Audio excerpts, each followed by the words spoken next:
Hello, everyone, and greetings from the hilltop. Welcome to the McDonough School of Business 2020 Virtual Reunion Kickoff. We're very glad to have you with us. Thank you for taking the time out of your day to connect virtually with your classmates and with the school. For those who don't know me, I'm Lauren Apicella, and I've been leading our alumni relations team at McDonough for this past year and a half. Despite everything that has gone on this year, we have been able to engage with you guys. We've managed the transition to an online workspace and event space, and I've seen an increase in both registrations and attendance for all of our virtual events. For those that have responded to post-event surveys and given us their feedback on everything they've seen from McDonough and everything they want to see, thank you, and we appreciate it. This past summer, I do want to mention that we started a large peer-to-peer MBA alumni data update project, and we've had more than 1,600 updates since. I have to give a huge thanks to all the alumni who stepped up to assist in this effort and reach out to their classmates to update their information. We are working to expand it across all other programs, including our other graduate degree programs and our undergraduate alumni population. If you haven't updated your information, please fill out the form that I will post in the chat right after this. And if you're interested in volunteering to help lead this alumni data project from your class, or if you haven't received an email from a classmate about this, please follow up with us. We're hoping to get 70% of all our classes updated in the next year. I will be facilitating today's events. Before we get started, I do want to share a few tips and reminders. The State of the School broadcast is being recorded. The recording of this webinar will be made available on our alumni events page, as well as the Georgetown McDonough YouTube channel in the next few days.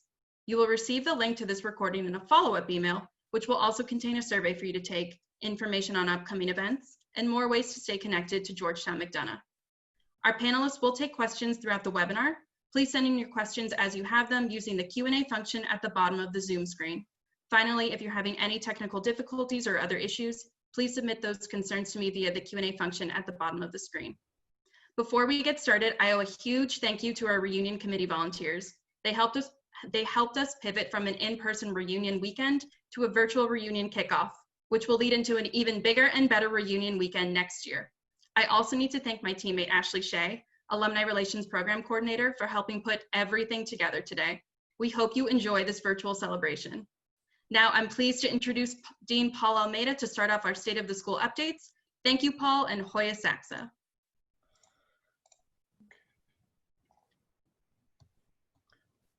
Good afternoon, everyone. Hope you're doing well. And I appreciate your being here, especially because we all are living in very, very difficult times and confusing times. And it's always reassuring for me to feel connected to you, our community. So thank you for being here today. And thank you as well to Lauren Apicella and Ashley Shea on our alumni team. They've organized and they're hosting this gathering, and they've put in a lot of work to make it successful. And I'm grateful to our MBA, Alumni Advisory Council, MAC, our Board of Advisors, our Executive Program Advisory Council, Circle, our Masters of Science in Finance Advisory Council, our alumni ambassadors. There's so many alumni participating with us on a day-to-day basis, on a week-to-week basis. Your service to Georgetown and to the McDonough School of Business makes such a difference. So thank you for all you're doing. I'm pleased to share with you our annual State of the School update. Since March, we've had two guiding principles. Of course, the first was to effectively adjust to our teaching, to our learning and working environment, especially given the very changed realities of our now virtual world. But second was to continue towards our long-term strategic goals for the school. So I don't need to tell you, we live in interesting times. Like all of you, we've been dealing with uncertainty and challenges, yet the resilience and sense of belonging of our Georgetown community has been our strength through these times. You, our alumni, have reached out in support of our students and made such a difference to everything we do. And I hope you will continue to engage with us through the rest of the strange COVID period and beyond. Let me give you a quick summary of how we've been doing. First, our fall student enrollments were a big question mark through the summer. But the care that our admissions team, our students, and you, our alumni, showed has made a huge difference. And this has resulted in the largest graduate enrollment in our school's history. We now have over 1,400 graduate students. And our success is driven by strong growth into comparatively new programs, our Masters of Science and Finance program, and our Masters in Management program. Our only drop was a small one in our Executive Masters in Leadership program, primarily due to the postponement of our EML Qatar program. So we look forward to when we can resume that once we can safely travel again. Not only was it the largest, but it was among the most diverse group of students to enroll in Georgetown McDonough graduate programs this fall. Each of our programs has been focused on increasing representation among women, underrepresented minority groups in our students, and their work is seeing results. Additionally, even during a pandemic that has affected global mobility, our international representation remains steady at a time when other top schools are seeing large drops in enrollment among students from abroad. So we're doing well. We have plans underway to launch 2 new master's programs. Our Masters of Science and Business Analytics will launch in January as our second technology-enhanced program, taking a leaf out of the book of our Masters of Science and Finance. In 16 months, the students will learn how to drive value-based decisions by combining leading-edge analytics and critical business skills. We are also in the process of designing a Masters of Science in Environment and Sustainability Management. I know this is something you all care about, and we're doing this in partnership with the Graduate School and the Georgetown Environmental Initiative. And this program will tap into the wealth of knowledge across Georgetown. And I think it's going to be a very, very special program. And we hope to share an announcement with our alumni community soon. We do not yet have final numbers of our MSF and MIM programs, but we can see that full-time MBA jobs and internships have been affected in a small but significant way by the economic crisis. We suspect that the coming years may be challenging as well, and we will look to you to help us overcome some of these challenges. Because the good news is that our alumni have been a powerful force in helping us overcome some of the challenges associated with the job and internship market this summer. The Hoyas Helping Hoyas campaign very specifically addressed the loss of jobs and internship opportunities. When we reached out to our alumni for help, you responded magnificently, helping our students with advice and contacts and mentoring, as well as jobs and internships. So thank you so much. Additionally, our Pillars program, which brings alumni to class, virtually of course, has been widely appreciated by our students. As each of you know, you learned a lot in our classrooms from our faculty and from your classmates. Imagine how much richer the experience could have been if we also brought in graduates from important places in industry. This real-world experience and insights early on could make a big difference to your lessons, but also to your career paths.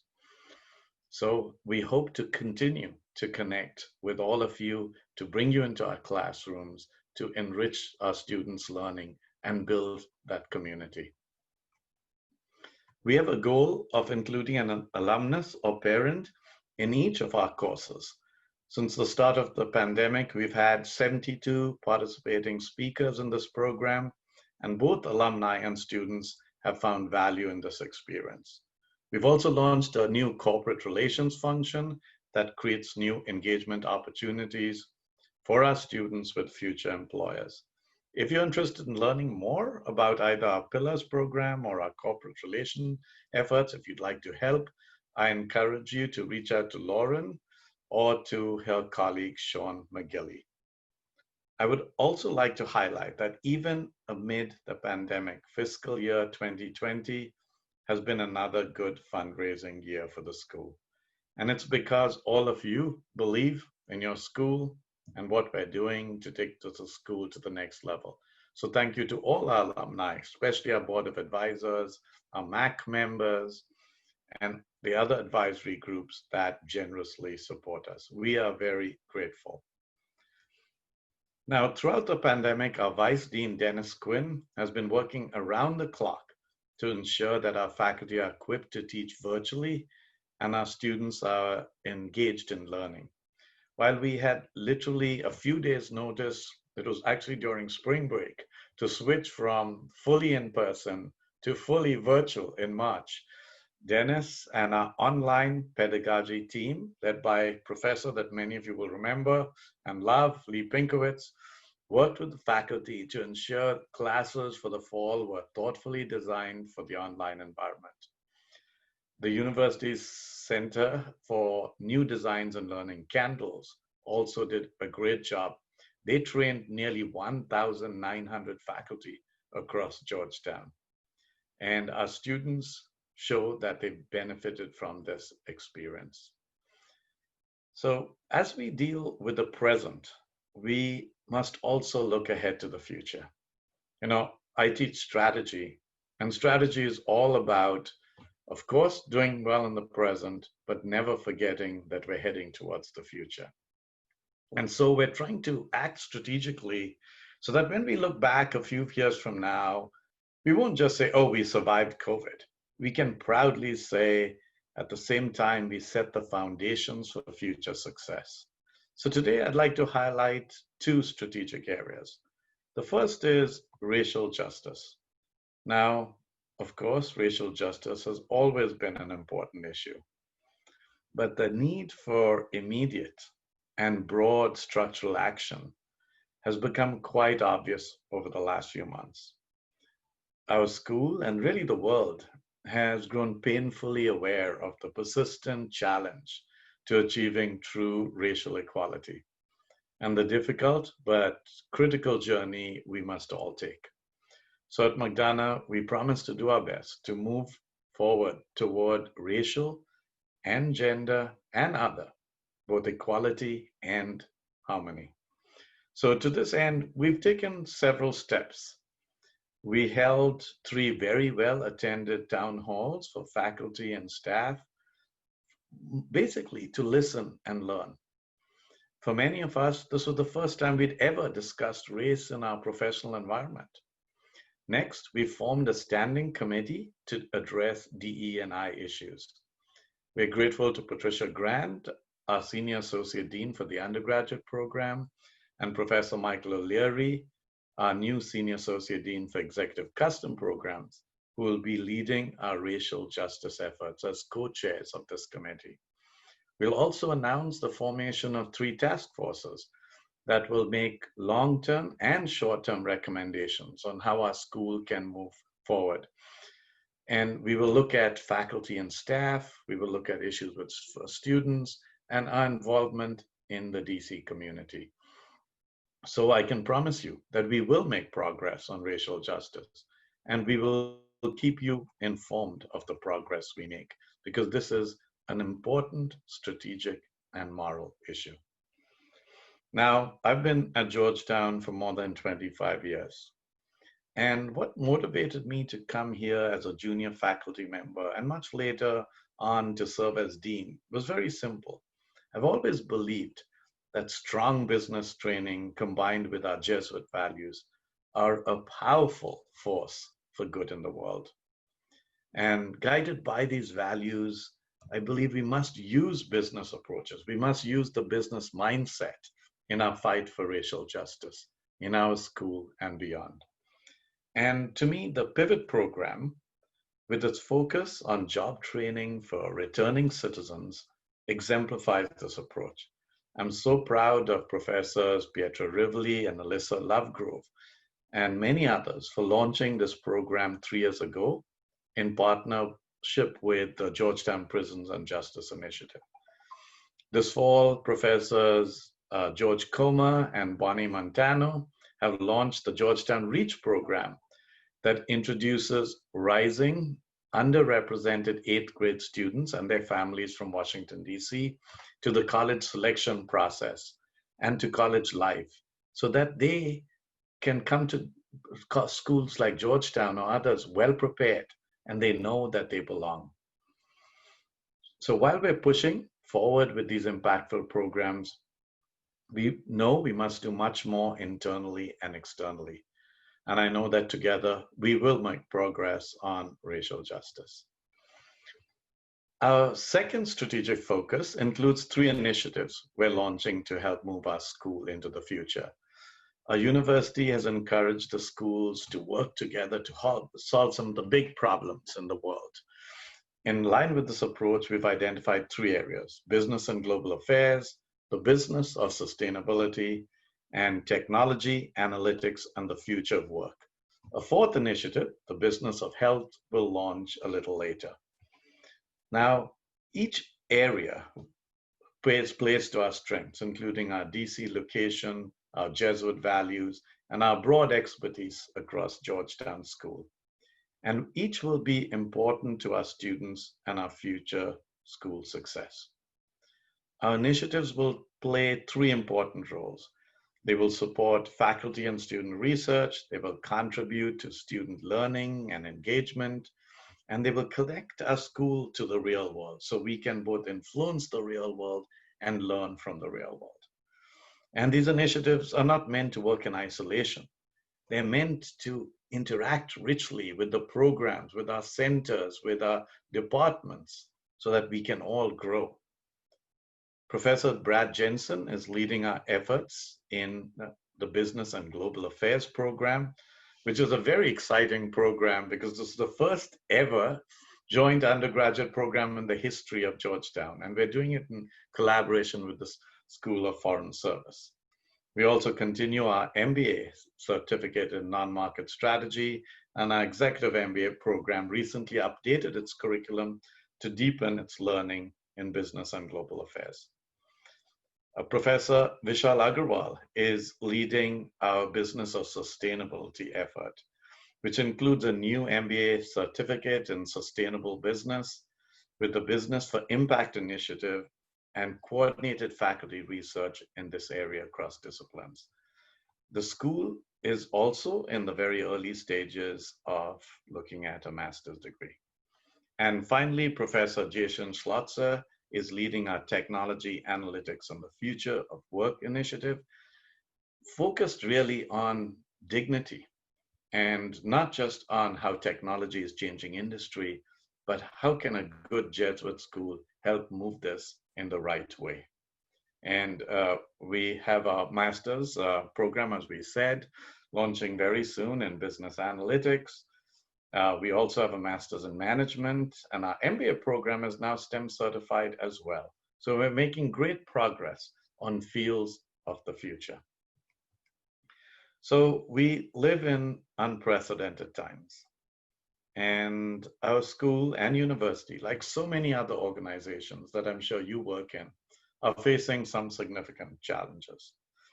You know, many years ago, I studied American business history. And one of the lessons I learned was that even the greatest institutions have been tested at one time or the other in significant ways. But each of them, by drawing on some special attributes and inner strength, they made their way through these challenges and moved on to a brighter future. At Georgetown, McDonough, we're lucky. We have so many positive attributes. We have capabilities. We have a strong reputation. We have a deep commitment to our mission. But most of all, we have a very special community of administrators, teachers, researchers, parents, and especially alumni. I'm proud of how we have already responded to the tests of the past few months, but even more, I know the future will continue to challenge us, but I'm convinced that together, as one Georgetown McDonough community, we will do right by our students and we will move together successfully into the future. So thank you all. It's now my pleasure to invite our MBA Dean, Prashant, to share an update from our MBA program. Thank you, Paul. I'm going to try to share my screen. All right, here we go. I think we are in business. Thank you. Excellent. Good evening, everyone. I really want to thank you all for joining us. Can somebody confirm if my screen is visible? Lauren? Yes, Prashant. Okay, thank you. So welcome back to the virtual Hilltop. 5 years ago, I had started in my role as the Dean of the MBA program, and I remember going to my very first alumni reunion here at Georgetown. And that was the first time I made friends with a number of you who are on this Zoom call today. So it's wonderful to see you back and wonderful to have you engaged again. I'm going to give you a quick update about the MBA program in terms of some of our successes, some of our initiatives, some of our ongoing challenges, and then I'm going to come pretty straight and ask you for many things. So in terms of where the MBA program is, I think the best way to say that is the world is starting to notice us, and the world is starting to understand what we do and what we do well. So let me point you to an article that was published in the Poets and Quants earlier this year in January. And we were highlighted as one of the 10 business schools, the MBA programs, to watch for in the year. And the reason they said that the world should be on the lookout for us is the following, that our students are here to learn business as a means to serve the common good. And when I read that, it was really heartening for me because it solidified and crystallized in my mind, what is it that we should be doing and how should we be distinguishing ourselves from all other MBA programs, not just in the country, but across the world. The article went on to say that what McDonough really does uniquely and what its philosophy is this notion of cura personalis. It's a Jesuit phrase I'm sure many of you are familiar with, and it means care for the whole person. And that's what we try to do in our education, in our co-curricular activities, in our extracurricular activities, and that's what makes our education unique and special in the world. The article then went on to say perhaps what is the most important thing for MBA graduates, which is what does it mean for our careers? And it said that, here's the quote, McDonough boasts something that is impossible to fake. I admire the use of the word fake in this context, but I like it in this context as well, because what we apparently cannot fake is the fact that we have happy employers. And to me, that shows that what we are trying to do in our program, in our education, in our community building is something that is creating value for firms and creating value for society.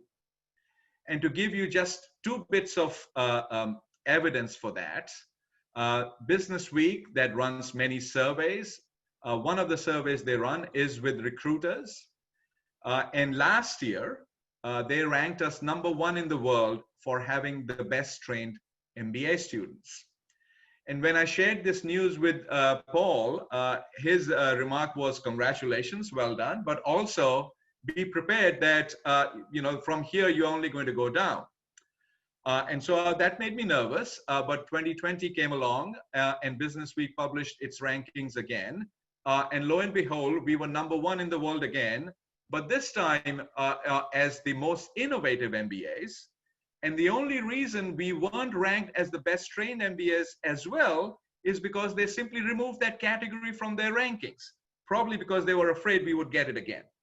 So now we can claim to be #1 in the world as the best trained MBAs and the most innovative MBAs. And to me, what this means is our graduates are quants and poets. They are best trained, they know the technical subject, but they are the most innovative and creative as well.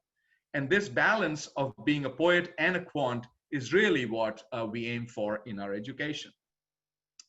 So how do we get there? You know, let's reflect for a minute, and no better place to reflect on what is it that we do than outside of Dahlgren Chapel. So I hope you remember this place. And really what we do is, as Paul mentioned, deliver a unique education that is built on 3 key pillars. And these are our Jesuit heritage, our DC location as the global capital of the world, and our Georgetown expertise from the School of Foreign Studies, School of Public Policy, the law school, the medical school. All of that connection that we have allows us together to create an experience that is unlike any other. And part of this Jesuit heritage and the Jesuit pedagogical philosophy is to also make sure that in the education, we do 3 things in terms of how to teach rather than what to teach.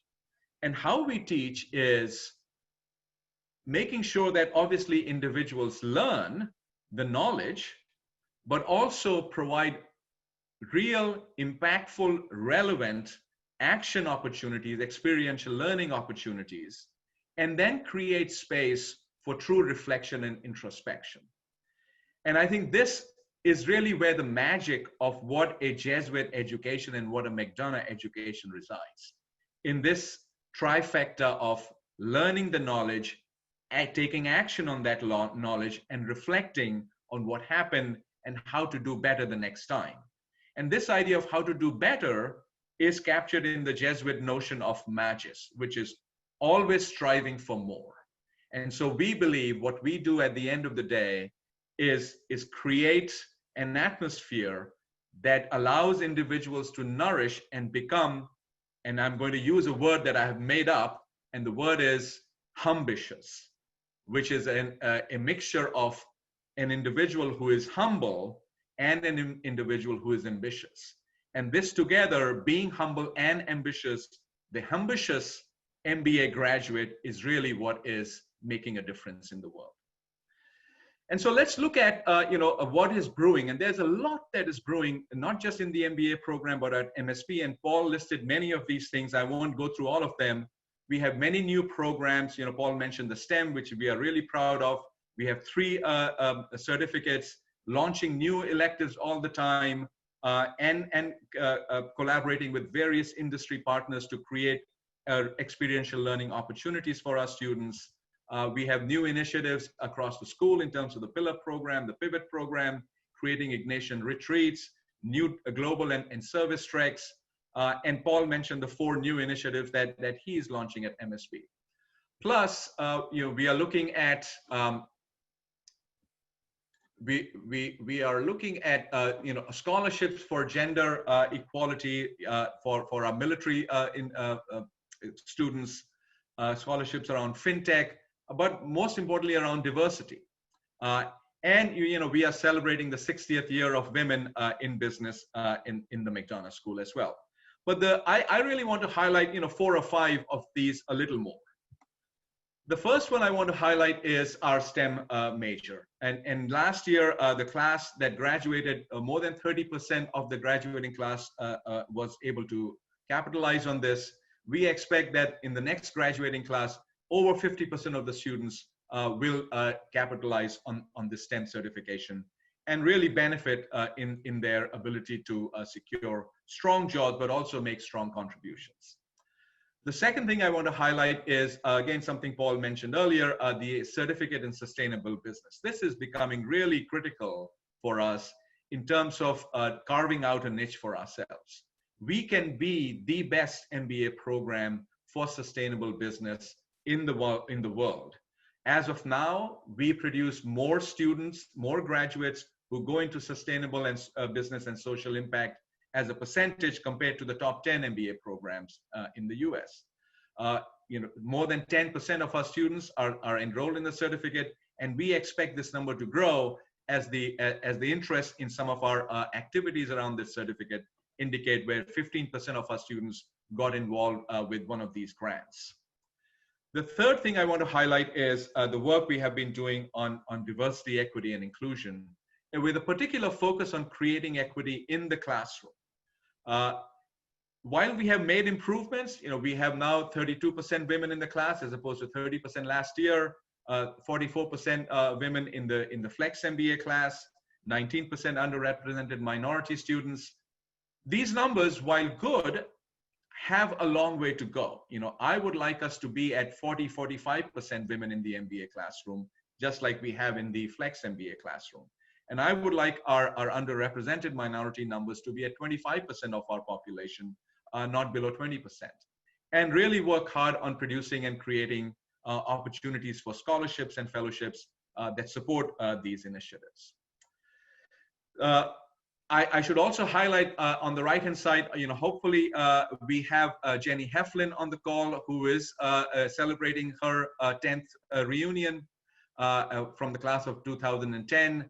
And Jenny was leading one of our most recent initiatives on D&I by helping women thinking about their MBA experience from their particular lens.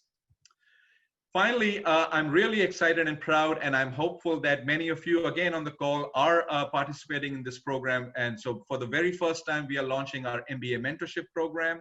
215 of you have signed up for it, and I'm hoping to grow this as well. The last thing I want to highlight is, again, an activity that I'm sure many of you have participated in, and this is the Executive Challenge. It's a program that we conduct as part of our leadership communication required core class, where all first-year students engage with about 130 alumni and over 75 faculty and staff to create a one-day experience unlike any other, where the students and the alumni come together in something that is a mixture of a Shark Tank and case competition, but it creates so much energy in Hariri, unlike any other day you would experience. And this is one of the highlights that we have created of the program. Unfortunately, COVID didn't allow us to create this program in person this past spring, but hopefully by next spring, we will be ready to go back to this and invite many of you to be part of that. But we face many challenges. The MBA program is the most mature program in the business education arena. It has lots of entrenched and strong competitors, and the current crisis is laying bare many of the issues and concerns that people have raised about the MBA. What should be our delivery model? How do we navigate the virtual hiring scenario? There is increasing questions being asked about test scores, and should they be even included in the admission process? And of course, all the trials and tribulations that international students are facing in coming to a US education, let alone a Georgetown education. On a more permanent basis, we have to be highly competitive. We have to make sure that we keep up with all of our peers. And I really have a five-fold strategy to addressing the competitiveness as captured in this acronym, where very quickly, S stands for scholarships. We need lots more of them. M stands for mentorship. I'm really happy that we started that program. A stands for advocacy, and the MBA Alumni Advisory Council, the Board of Advisors, has been the best advocate for the program, and I'm eternally grateful for them for that. R stands for recruiting and really building strong relationships with our corporate partners that Hoyas get hired. And if we are to believe that we are the best trained and the most innovative MBAs, hopefully that number will improve with time. And T really is about talent and attracting the best talent to the MBA program. But where I really want to spend the next year and maybe the next 3 years is solidifying and strengthening our uniqueness, our Cura Personalis education, and everything that it requires for us to deliver on that. But ultimately, we also need to make sure we create a cultural climate that is inclusive, that is diverse, and that creates equity across all populations. So with that, I'm going to share some highlights of some metrics. And I've used the years simply because the last class that graduated in 2015 and comparing that to this year. the overall message here is that we have done very well on many fronts, but there are also areas of weakness that we need to continue to work on. Diversity is one of them, alumni participation is another, and continuing to work on the scholarship and the jobs front are the other areas. So with that, let me say, here's what I want you to do. So if you are eager to join us on our journey into the future, please do this for us. And I'm going to lay out 10 things. Participate in alumni annual giving. Our rate of annual giving is around 10% now. We want it to be around 25%. Help create new scholarships. Without the scholarships, it is very difficult for us to attract the most talented individuals. Become a member of my MAC board and become an advocate for the program. Recruit Hoyas wherever and any way you are able to, whether it is for internships or for jobs, and join the new MBA mentor program. In addition, become a judge on the executive challenge. Come and teach our classes. As Paul mentioned, we want every class to have an alum partnering with a professor. Provide experiential projects for us. Attend our alumni events. So thank you all for attending this event today. Wonderful. Please ask your peers to do that as well. And finally, and in a little bit hilariously, please update your contact information, because what we discovered, as Lauren mentioned at the top of the program, one of our biggest challenges is making sure we have updated information from you. And so please reach out proactively and make sure you do that. At this point, I'm going to ask you to take out your cameras, take a screenshot of this slide, and keep it for yourself, and also share it with all of your peers. Here is how you can help me, and here's how you can help your program and your alma mater. With that, thank you very much. I'm open to any questions. Otherwise, I will hand over to my colleague, Badia Kamrat. Thank you, Prashant. I really appreciate both yours and Paul's engaging presentations. Very informative. Thank you. Sorry about that. Before we get started, we have one question, if we can answer it. This question is for Paul. Okay, Badia, I apologize. I'll be quick. Not a problem. The question was, with all the emerging trends and terrific expansion of programs taking place, are there any areas that MSB is considering de-emphasizing or phasing out?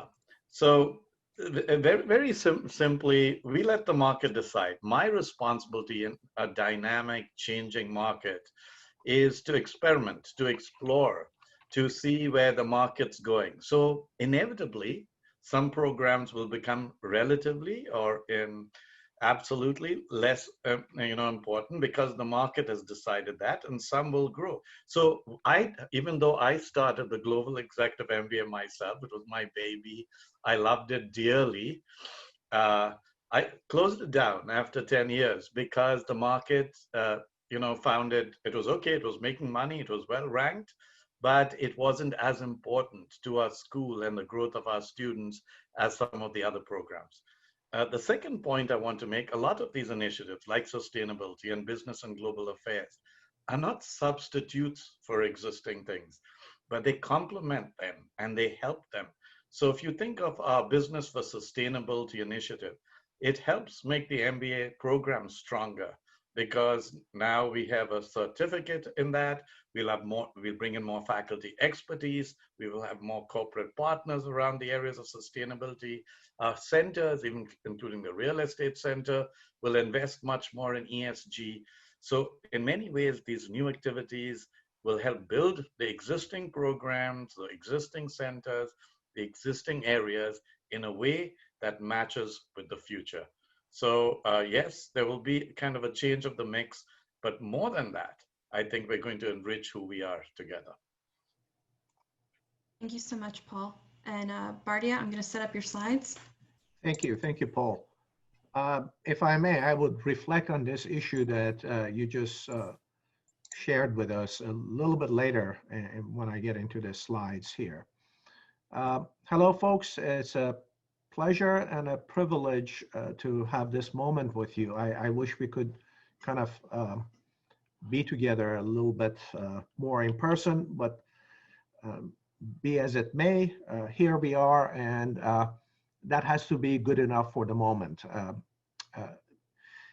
For many of you, next slide, please, if I could share, and we're going to look at the different components of what executive degree program portfolio is about. Many of our executive MBAs here today, and many of the MBA alums who I had the pleasure of spending time with, generally looked at the executive degree programs in light of being one single item, namely back then either an international executive MBA or just executive MBA program. The playing field has changed quite a bit in that regard, and now we have a portfolio of 6 different master's programs, some very closely related. Nonetheless, I would like to share this with you. Executive Masters of Business, we are in our 27th class. Right now, there are 2 cohorts, 26 and 27, collectively about 110 students that we have in our Executive MBA program. Next, please. We have Executive Masters in Leadership, 16. This is a program in its 16th year, and then the dashes followed by a number reflect the years that the program has been in. And these are the most 2 mature programs that we have. Following up, next, please. An offshoot of the EML program is a philanthropically driven program. DC Public Schools Leadership is a customized EML program for public and charter school principals in the DC area. This program has somewhere between 20 to 25 students per year. Next, please. In fact, you can share the rest with us if you don't mind. And we have now a new program. This is referred to as Master of Arts in International Business and Policy. It's a 4-year, 4th cohort in place right now. It's a partnership program with Walsh School of Foreign Service and McDonough. It's a very well-received program, and it recruits very, very well. And it's at the nexus of international business and policy and government, and it's a joint curriculum with SFS. Another offshoot but customized partnership program we have is with Qatar Leadership Center, and the program is delivered live in Qatar. Right now, we are not delivering. There's a delay because of that, and we will resume again in September 21. And this program has somewhere between 30 to 40 students. And I think we have one more program in this mix. And our final program in this portfolio, ladies and gentlemen, is Masters in Management. We are in the 2nd cohort, and we had something like 250% increase in applications. And the class size went from a size of 32 to 68 in 1 year after it was introduced. So this is the portfolio of our degrees. Next, please. And I just want to give you a little bit of a view of the terrain in this section of MSP, if you would. We have these 6 programs kind of connected, sewed together in a very simple structure way. There are academic directors for each of the programs that mentioned. There's a entity program management. Okay, and within program management, we have different program managers that support the different programs, and they lays into, from both sides of what you're looking at, academic directors as well as program management, into academic affairs and executive career development. And executive career development has brought in a very rich venue of mentorship and support to our executive degree students, and in particular with the EMBA, as well as EML and IBP. So next one, please. Thank you.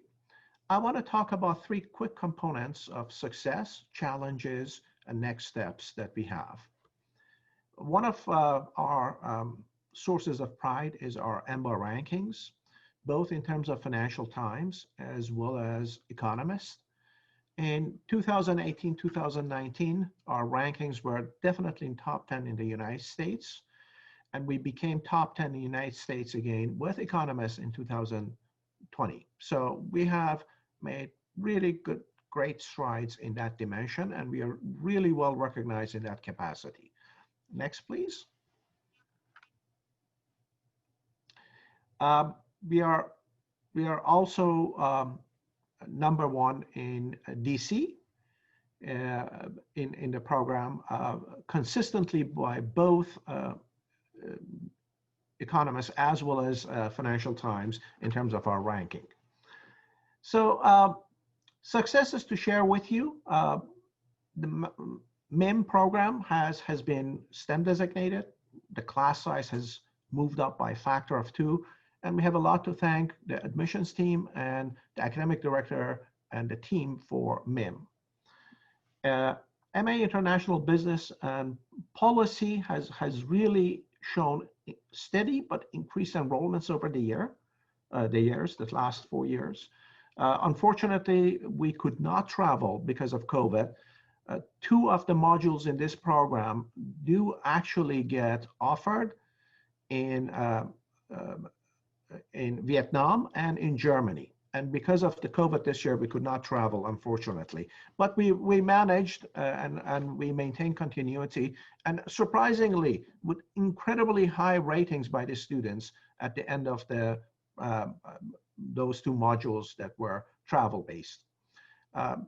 Thank you for admissions and the academic directors, Dennis and Mark, that have done a great job with this program. Next one, please. Other existing programs, Executive Masters in Leadership, Stable Growth. We went through accreditation last year, and this year actually wrapped it up earlier this year. And all of our programs that are in need of accreditation, they are accredited. And I want to thank Kathy, the academic director of the program, and the EML team. Our EMBA program, we rolled out a brand new curriculum this year wherein the number of electives was increased. I don't know, nearly 10 years ago, we had 1 elective in the program. We are now at 7 electives, and we offer 14 of them in parallel continuously when the second year arrives. We have also reduced the number of core courses in favor of making sure more electives are made available to our students. And the strengths of the program are in terms of global policy, government, and our Jesuit value system, of course, our DC location. The Executive Career Program and ECD services are under new leadership. And one of the highlights of that is the various networking events, as well as mentorship programs that exist. And I thank Diana Banks for her leadership in that domain. One thing that I'd like to mention about the programs that I just shared with you, in every single one of these programs, the enrollment for women has increased. For EML, we are, I think, about 60. For MIM, we are at 60%. For EML, we are at 50%. For EMBA, we are at 40%. Likewise, with underrepresented represented minorities in all these programs, we are making steady increases from year to year consistently. Next, please. So what are the challenges that we are confronted with? Okay, I think given the current times, facing and managing disruption in education, continuity is the biggest challenge. We have taken on a very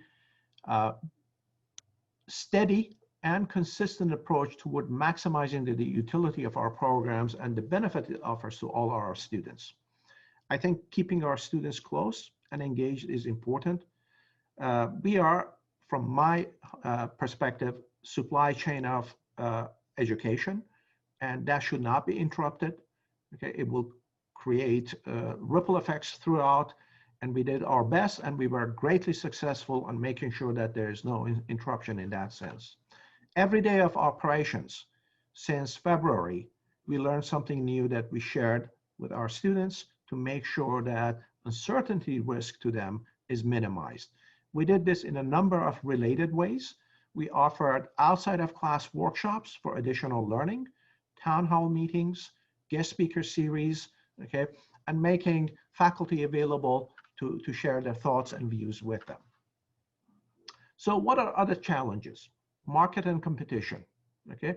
We are an established industry. Washington is green pastures for our competitors. Just to name a few, Cornell recruits here. NYU Stern has what I call a satellite school here. Darden has a satellite school in here. Olin has a satellite school here. All of them have a presence here. And the key, from my perspective, is differentiation. And I'll elaborate a little bit in those terms as well. Many universities, okay, show up here, and the city, okay, is conducive to accepting them. Price sensitivity is really an issue for us, for our students, okay? And I believe in that respect, not just for our students, generally speaking, distinctiveness becomes price worthy. Innovation is also a huge component of survival in this new era and this very, very highly competitive market. And if we can innovate promptly, correctly, and suitably, we can differentiate and remain distinctive. Next one, please. I believe in shaping the playing field. To innovate new programs, curricula, and processes, okay, we need to be differentiated and distinctive. We need to spin off programs. Merging existing programs toward market customization is huge in that regard. Our program in Qatar, EML in Qatar, is a perfect example of that. We have other irons in the fire in that respect. Scope and scale opportunities, they are huge, and we need to explore them and exploit them in a timely and a significant way. If we look at ourselves as a supply chain of education, I believe agility, flexibility, and adaptability are humongous. Markets evolve all the time, as we know. Therefore, so should we. Actively cultivate growth options, okay? And when I look at all of these, ladies and gentlemen, together, and in respect to the question that was raised and Paul answered moments ago, there's something in financial economics known as hysteresis. And that is recognizing, okay, when a certain effect that had a particular cause, okay, is no longer there. I think part of agility and flexibility and adaptability is to recognize what programs are striving, are market friendly, and what programs are not. And taking action that may be difficult at times is just necessary to make sure that your innovative engine keeps running. Next one, please. So what can we do? Along the lines of what was mentioned by my colleagues, I think it's really been a mission for us and will continue to be a mission for us to support and care for our students. One of the avenues in that, students and alums, one of the avenues open to our alums is what I call L-cubed, or lifelong learning. We have made huge efforts to make this available to our alums in a much broader way than it has been. And by increasing the number of electives in the program, I believe we are achieving that. And but we still have ways to go. We are not done here, and we will continue in that regard. Leveraging our advisory board, CIRCLE, which stands for Council or Committee on Impactful Relationships for C-Level Executives. One of the efforts, with the help of Lauren Apicella, that we are looking into is to get new information, okay, in terms of email addresses, telephone numbers, etc.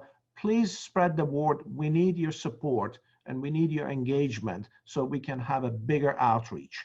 There are a lot of interesting and engaging programs available to you in the school, But if you're not available, if you're not aware of them, we cannot offer them to you. Please know that. Finally, I want to talk about our next steps. We, in the last 3 years that I've taken, the role of Senior Associate Dean as for executive degree programs, one of the efforts that we have really put forth is standardization and process improvement. We have made huge progress in that regard, but we have ways to go yet. So this is part of our next step: innovation, distinctiveness, differentiation, and making sure that our constituents are in touch with us. With that in mind, ladies and gentlemen, I thank you for listening, and I will pass it on to Dean of the Masters of Science in Finance, Alan Everhart. Thanks, Bardia. Hi, everyone. I'm honored to provide updates on our Master of Science in Finance, or MSF program. Since this is the first time we've had MSF alums at this event, and the first time I presented, I'll note that MSF was the first technology-intensive program at MSB. We started working on it in 2012 and launched it 2 years later. So following the 3 successes, 3 challenges, and 3 plans for the future format that Bardi and Prashant roughly followed, I'll start with our admission success. Back in 2014, when we were Skunkworks project, our first class consisted of 39 pioneering students we called MSF1, many of whom are joining us today, celebrating the 5th anniversary of their graduation. Next slide. Here's a picture of them at the opening residency, and this brings back many fond memories. These brave souls bought vapor when they enrolled in the program because we had virtually nothing to show them at the time. Most of our courses are so-called flip courses, where we converted some portion of each course's live teaching time to asynchronous materials, such as carefully produced videos. Next slide. Here's a screenshot of what these videos look like from Professor Jose Luis Guerrero's Big Data course. It's a moon launch to develop all these videos. We have scores and scores of hours of videos that we've developed. And we were very much developing these in real time as the program proceeded. I felt like, I've used this analogy before, the manager of a hotel that was under construction while we were opening, and I'd be opening up a guest room like, part of a course, hoping everything was in place. I'll be eternally thankful to these MSF1 students for their trust in us. Next slide. Now, just a few years later, we welcomed 277 first-year and returning second-year students this fall. And we achieved this growth while maintaining our admission standards. For example, we've continued our no waiver policy and standardized testing even during this pandemic. And as you can see in the graph, the blue columns show our enrollments since the launch, and the red line shows the average GMAT of each incoming class, with the most recent class's average GMAT of 689, matching our enrollments for an all-time high. I'll also quickly add that our percentage of underrepresented minorities hit an all-time high of 32% this year. In short, our program's grown because of the increased quality and quantity of our applications, and that's a testament to everyone involved in the program. Next slide. Our second success is in the career outcomes of our graduates. As noted in this chart's blue columns, their average base salary within 6 months of graduation has grown steadily from $88,826 for our first graduating class in 2015 to an all-time high of $128,429 in 2019, the most recent year for which we have data on career outcomes. Just as importantly, as noted in the red line, the average percentage change in salary from the time of admission to post-graduation of 47% also was the highest to date in 2019. These outcomes are a testament first to our Associate Dean for Career Management and Strategic Initiatives, Tom Stoll, and his remarkable team. It's astonishing to look back at how Tom built our career management operations from scratch and continues to innovate every day. Our superb administrative team of Luke Whitebroad, the Senior Director of Operations, and Brooke Wertan, our Senior Associate Director, have also been instrumental in these successes. They've not only been excellent implementers, they've also been a great source of creative ideas. The faculty also deserve much credit, especially those who were trailblazers with their willingness to be the first to flip their courses when the program began and have continued to teach in the program, such as Jim Angel, Matt Seifer, Sandeep Dahia, and Ed Sewell. I also want to thank Alan Ammerman, who joined us last year as the Director of Academic Operations. I know I speak for everyone on the team in appreciation of the professionalism, modesty, humor, and the extraordinary work ethic he's brought to this position. I also want to thank our alums, especially our MBA alums, who've been a great help in recruiting students and with their career outcomes. Next slide. A third major success falls under the category of innovations. In the interest of time, I'll just mention our new applied data science course for finance bootcamp we introduced this summer, along with Tom Stoll's career management bootcamp. We also expanded our global consulting project course and summer clinics. We also have many faculty innovations. David McLean, Vicki Tang, several other people. Next slide. As for challenges, I'll list our top challenge as accommodating the program's growth.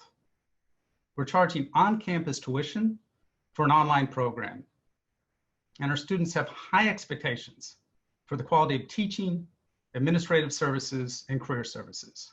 So we have to deliver. We also have a powerful narrative about a student's return on investment in the program, but it takes time and money to tell this narrative. And as competition is increased, it becomes a greater challenge to tell our story. As for the third challenge, it might seem surprising that as an online program, we would have planning challenges caused by COVID-19. But we plan many different campus events, not to mention hosting the scores of students who would be attending our weekly MSF Live sessions in person if campus was open. Next slide. This is what our blended classroom looks like. We set this up so that students could have the same educational experience, regardless of whether they came in person or online.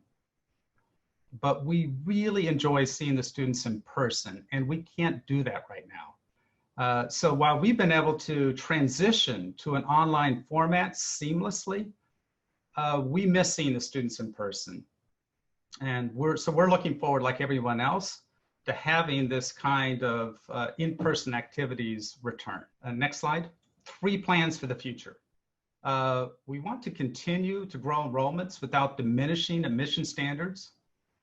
We want to continue to enhance career opportunities for our graduates. And we want to continue to innovate. I know these are broad categories, especially the last one. But I think the last one really speaks to what our goal has been from the beginning rather. We've always wanted to take this innovative approach to everything that we do. And with the team in place, I'm convinced that we will. So I would echo what Prashant and Bardia said about how you could get involved as alums. So for example, we've had alums involved, MBA alums, for example, in our Council of Advisors, MSF Council of Advisors. We've also had alums from EML and other programs involved in our summer clinics. It's been an honor to work with them. Same thing with all of our MSF alums, of course. They have been a great help in recruiting students and our students getting good career successes. They've really been helpful to the students getting jobs. So if you think you could be helpful involved with that, please, by all means, get involved. So I'll turn it back over to Lauren for any questions then. Awesome. Thank you guys so much. I'm going to stop sharing my screen. We have time for one more question from the audience, and Bardia has agreed to answer it. Thank you, Bardia. Thank you. Would you like to repeat the question, or is the audience? Yes, of course. So the question is, how is the MSB preparing for disruptions in education, specifically with MOOCs? Initially thought of not profitable for institutions, MOOCs are bringing huge revenue with worldwide enrollment. They seem to increase online presence for institutions. That is absolutely correct. Thank you for the question. while MOOCs are one possible solution, they are not the only solution.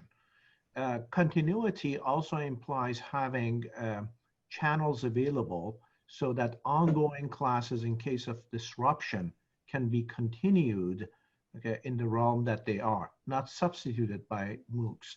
I think one of the side outcomes of what we have learned in this COVID era is how to deliver what we typically deliver through other means, not just MOOCs, okay, and reach the students in a way that addresses their ultimate objective of finishing the course of studies and graduating on time.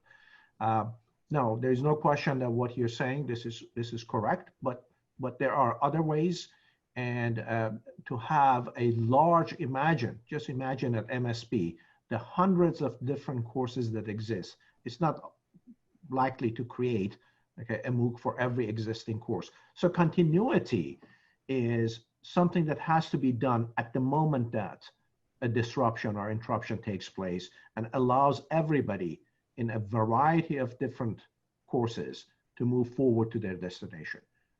I hope this addresses your concern. Thank you so much, Bardia. Thank you to all of our deans for speaking today. And thank you to everyone for attending. We're going to take a quick 10-minute break, so feel free to refresh your drinks, stretch your legs. We're going to set up the next panel, which should start in the next 10-15 minutes. And we appreciate your patience, and we'll see you when we get back.